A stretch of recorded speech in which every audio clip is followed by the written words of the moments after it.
Hər vaxtınız xeyir müəllimlər. 5-ci mövzumuz isə stulların təmiridir. Məktəb partalarının, stulların, mebellərin gövdələri nadir hallarda sınır. Elə buna görə də onların təmirə ehtiyacı olmur. Amma stulların faner hissələrini, oturacaq və söykənəcəkləri tez-tez təmirə ehtiyac duyulur. Deməli, stulların hansı hissələrində zədələnmələr olur? Faner hissələri, oturacaq və söykənəcəklərində tez-tez təmirə, yəni ehtiyac yaranır. Şagird köhnə stulların nasazlığını, yəni köhnə şagird stulların nasazlığını özümüz aradan qaldırmaq istəsəz, təmir üçün bir neçə məsləhətə əməl etmək lazımdır. Zədələnmənin qiymətləndirilməsi. Deməli, ilk mərhələmiz nədir? Zədələnmənin qiymətləndirilməsidir. Şagird stullarını təmir edərkən ilk mərhələ zədələnmənin qiymətləndirilməsi, yəni baxırıq ki, zədələnmə hardadır. Əvvəlcə stulun faner hissəsinin zədələnmə dərəcəsini qiymətləndirmək lazımdır. Əvvəlcə stulun faner hissəsindəki zədələnmənin dərəcəsini qiymətləndirmək lazımdır. Əgər stul sadəcə cızılıbsa, məsələn, adi cilalanma ilə həll etmək olar. Yəni, adi bir cızıq varsa, adi cilalanma ilə bunu həll edə bilərik. Əgər faner hissə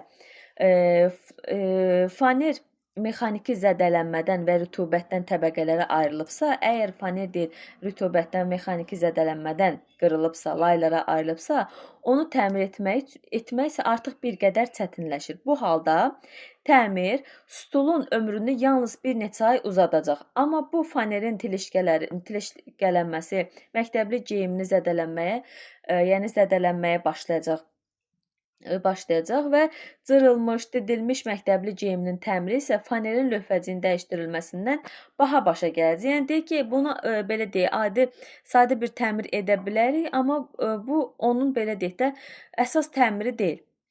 Uşaqların paltarlarını zədələməyə, cırmağa başlayacaq. Bu isə daha böyük, belə deyək, daha baha başa gələcək.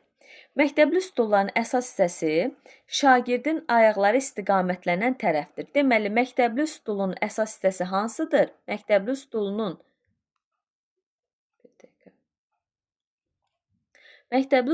əsas hissəsi şagirdin ayaqları istiqamətlənən hissəsidir, tərəfidir. Birinci bunu deyək müəllimlər, əgər dedik ki, cızılıbsa adi cilalama, mexaniki zədələnmə varsa fanerdə və rütubətdən təbəqələr ayrılıbsa, bu zaman bir qədər çətinləşir. Onu deyir, təmir etmək artıq belə deyək də, onun bir müddət ömrünü uzadacaq, amma yenə də əsas problemi həll etmiş sayılmayacaq. Deməli, bunda artıq əsaslı təmirə ehtiyac yaranacaq. Sonra dedi, məktəbli stulun əsas hissəsi hara oldu? Məktəbli stulun əsas hissəsi şagirdin ayaqları istiqamətlənən tərəfdir. Oturacaqlarda olan qopmaları təmir və o qədər çətin deyil. Yəni, orada olan qopmaları təmir etmək o qədər çətin deyil. Ən son halda onları yapışdırmaq olar. Deməli, oturacaqda olan qopmaların təmiri nədir? Onları yapışdırmaq. Cilalama nədir? Deməli, birinci zədələnməni qiymətləndirmək, ikinci cilalama. Cilalamanı cilalayıcı maşınla yerinə yetirmək daha yaxşıdır. Əgər təmir edilən stulun sayı 2-3 ədəddən artıq deyilsə, yəni çox deyilsə, bu zaman cilalamanı əl ilə etmək daha məqsədə uyğundur. Bu zaman yalnız istismar zamanı korlanmış sahəni deyil, bütün səthi bərabər cilalamaq yaxşı olar. Yəni, sadəcə orada hansı ki yerdə problem yaranıb həmin hissəni yox, bütünlüklə hissəni, yəni stulun bütün hissəsini cilalamaq yaxşı hesab olunur. Cilalama prosesində köhnə lakı tam və ya qismən çıxartmaq lazımdır. Köhnə lakı qismən və yaxud da ki tam çıxartmaq lazımdır. Cilalamadan sonra stulun səthində deşiklər qalarsa, onları kiçik faner hissələrindən istifadə etməklə bağlamaq olar. Müəllimlər, bu hissəni qəşəng öyrənin. Cilalamada olan hissəni yaxşı yadda saxlayın. Əgər orada deyil, hər hansı bir kiçik deşiklər, dəliklər olarsa, nə ilə tutmaq lazımdır? Fanerlə tutmaq lazımdır.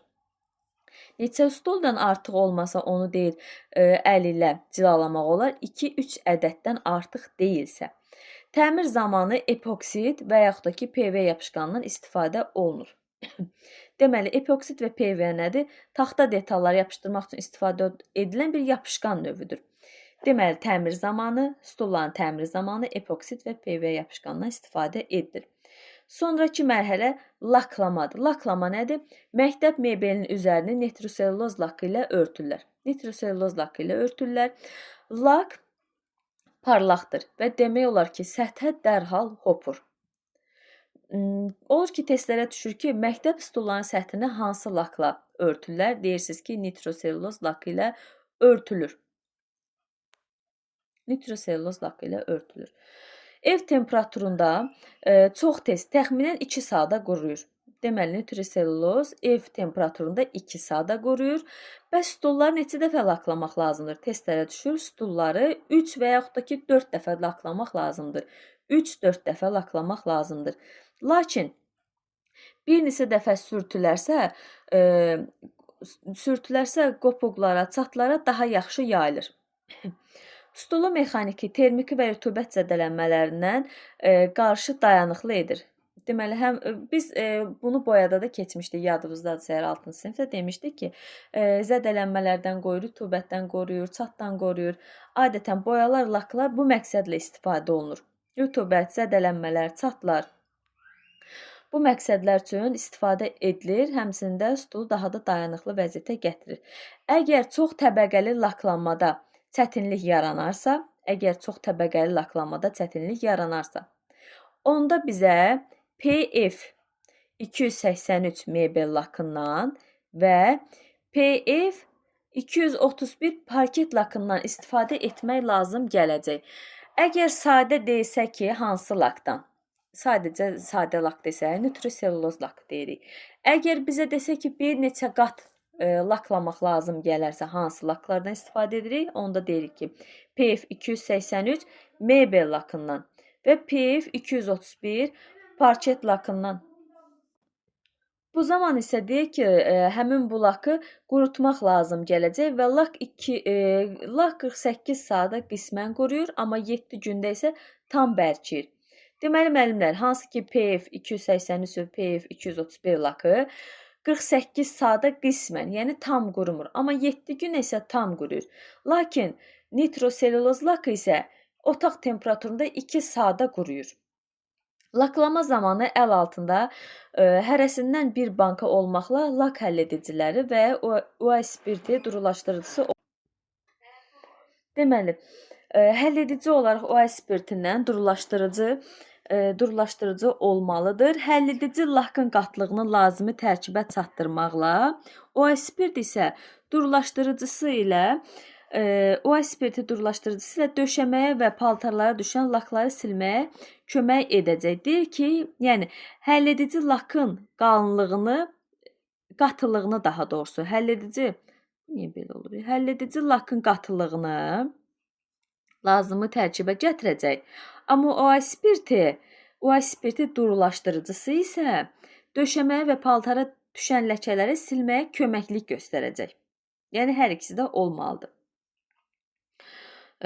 Sonra təmir edilmiş əşyaların qurumasını gözləməyə bir həftə vaxt olmadıqda nə etmək lazımdır? Bu zaman ən asan variant məktəbli stulu üçün oturacaq və söykənəcəkdən ibarət təmir dəsti almaqdır. Yəni deyir, bir həftə müddətində bunların belə deyək, qurumasını gözləyə bilmiriksə, onda artıq hansı hissələrdən ibarət?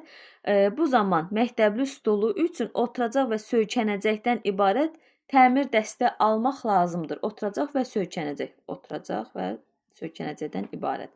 Sıradan çıxmış stulları operativ şəkildə təmir etmək üçün məktəbdə ən az 30-40 təmir dəsti olmalıdır. 30-40 təmir dəsti olmalıdır. Məişət stolunu necə təmir etmək olur? Bu şagird idi, artıq məişət stolunu deyil. Əgər evdə köhnə, sınıq və dizaynına uyğun gəlməyən stul varsa, bu halda onu atmağa tələsməyin stulları təmir edirik. Necə? Təmirdən sonra bu əşyaların interyerdə ən gözəgəlimli əşyalar ola bilər. Nəysə, bu hissələri keçək, əsas hissəyə gələk. Məişət stolunun təmiri prosesi 2 hissədən ibarətdir. Məişət stolunun təmiri neçə hissədən ibarətdir desə, məişət stolunun təmiri, masa yox, baxın, masa başqa idi, məişət masası başqa idi. Bu artıq stoldur. Məişət stolunun təmiri 2 prosesdən ibarətdir, 2 hissədən ibarətdir. Hansılardır? 2 hissədən ibarətdir. Hansıdır? Taxta elementlərlə iş, Taxta elementlərlə iş və oturacağın tarım çəkilib bərkidilməsi. Deməli, məişət stulunun təmiri 2 prosesdən ibarətdir. Taxta elementlərlə iş və oturacağın tarım çəkilərək bərkidilməsi. Stulların sökülməsinə başlayırıq. Taxta gövdədən köhnə oturacağı çıxartmaq üçün vintaçanla mismarı boşaltmaq və şurupları açmaq lazımdır. Boyanı və ya lakın bərabər yaxılması üçün taxtanın köhnə lak örtüyünün sumbata kağızı və cilalayıcı maşın vasitəsilə təmizləmək məqsədə uyğundur. Deməli, ilk öncə şurupları, mismarları açır, yəni bütün belə deyək hissələrə ayırır ki, çünki eyni bərabərdə həm onları laklasın, həm də cilalamaq üçün. Deməli, çıxartdı bütün hissələri vintaçanla mismarları boşaltmaq və şurupları açmaq, boyanın bərabər şəkildə yaxılması üçün köhnə lak örtüyünün sumbata kağızı və yaxud da ki, həm sumbata kağızı və yaxud da ki, cilalayıcı maşınlarla təmizləmək məqsədə uyğun hesab olunur. Nə etdik? Deməli, şurupları boşaltdıq, lak boyanı təmizlədik sumbata kağızı ilə. Daha sonra yeni örtüyün çəkilməsinə başlamaq olar. İnteryerdən asılı olaraq bu yeni mebel lakı və yaxud da ki, boya ola bilər. Lak da ola bilər, boya da ola bilər. Lak 2 qat çəkilir. Deməli, neçə qat çəkilir? 2 qat çəkilir. Laklanmış hissəni qurumağa qoyub oturacaqla məşğul olmaq olar. Artıq belə deyək, laklanmış hissəni lakladıq və qoyduq bir qırağa. Burada bir şey deyim də sizə müəllimlər. Deməli, masada deyir ki, məişət masasında. Baxın, məişət masasında deyir lakı 2 qat çək. Amma şagird partasında deyir ki, lakı 3 və yaxud da ki, 4 dəfə. 3 və yaxud da ki, 4 dəfə. Hansı lakla? Nitroselluloz lakından. 3 və yaxud da ki, 4 dəfə deyir şagird masasında, şagird partalarında daha doğrusu. Amma məişət masasında 2 qat lakı çəkir. Sonra laklanmış hissəni qurumağa qoyub oturacaqla məşğul olmaq lazımdır. Neynir? Stulların oturacaqlarını tarım çəkilərək bərkidilmək üçün əl altında oturacağın ölçüsünə uyğun süngər, zövqə görə üzlük parça və mebel üçün stepler olmalıdır. Artıq bu hissəni, yəni oturacaq hissəni təmir edir. Bu zaman nə lazımdır? Stulların oturacaqlarının tarım çəkilərək bərkidilməsi üçün əl altında süngər, hansı ki bu hissənin altında bir yumşaq təbəqə olur, süngər. Sonra üzlük parça, üzərinə parçası və bu parçanı bərkitmək üçün stepler olmalıdır. Oturacağın köhnə üzü və süngəri çıxardırıq. İndi artıq oturacağın üzərini çıxardırıq. Köhnə üzü, köhnəlmiş üzün əsasında təzə parçanı yeni üz biçmək üçün istifadə edirik. Yəni bu köhnə üzü atmırıq. Köhnə üzü götürürük, yeni üz onun əsasında kəsirik. Baxın, yeni üzün qoyub üzərinə parçanın tərs tərəfidir bu. Qoyub və kəsir. Ondan sanki bir şablon kimi istifadə edir. Kəsir. Sonra oturacağın fanerindən ülgü kimi istifadə edərək, süngər döşəkçə kəsir. Fanerindən, hansı ki taxta hissəsindəndir. Baxın, yəni bu taxta hissəsindən də, faner hissəsindən də kəsir. Bu döşəkçə üçün, yəni süngər kəsir. Süngəri kəsir. Sonra stula həcm və rahatlıq vermək üçün isə lazım olan süngəri iti bıçaq və yaxud da ki, qayçı ilə kəsmək olar. Yəni bu süngəri nə ilə kəsə bilərik? Deyilsə, deyirik bıçaq və yaxud da ki, qayçı ilə rahatlıqla kəsmək olar. 2 üzlü skoç vasitəsilə süngər döşəkçə fanerin üzərinə yapışdırılır. Deməli, bu süngər döşəkçə, hansı ki süngər, üzlü yoxa süngər, altdan qoyulan, baxın bu süngəri 2 üzlü skoç vasitəsilə fanerin üzərinə yapışdırırıq. Baxın, birinci ev ki, aşağıdan başlayır da, mərhələ olaraq ilk öncə onu yapışdırdı. Sonra üzlü üçün hazırlanmış parça oturacağın üzərinə tarım dartılır və hamarlanır. Artıq üzlüyü üzərinə çəkir və tarım dartır. Bundan sonra mebel steplerinin köməyi ilə üzlük oturacağa bərkidilir. Stepler vasitəsilə oturacağa tikir, bir sözlə belə desək.